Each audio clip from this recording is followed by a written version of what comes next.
News super one, सत्याचा बुलंद आवाज। अशाच ताज्या महत्त्वपूर्ण घडामोडी बघण्यासाठी सबस्क्राइब करा न्यूज सुपर वन। श्रीरामपूर येथील MIDC परिसरातील एका फर्निचर कंपनीला भीषण आग लागली। विजेच्या शॉर्ट सर्किटमुळे आग लागल्याची शक्यता वर्तवली जात आहे।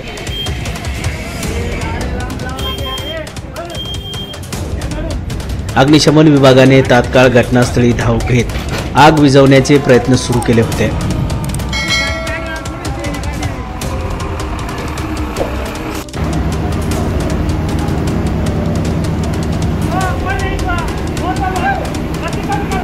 या आगीमुळे फर्निचर बनविणाऱ्या कंपनीचे मोठे नुकसान झाल्याचा अंदाज वर्तवण्यात येत आहे। यावेळी पोलिसांनी घटनास्थळी धाव घेतली। या ठिकाणी मोठ्या संख्येने गर्दी जमा झाली होती।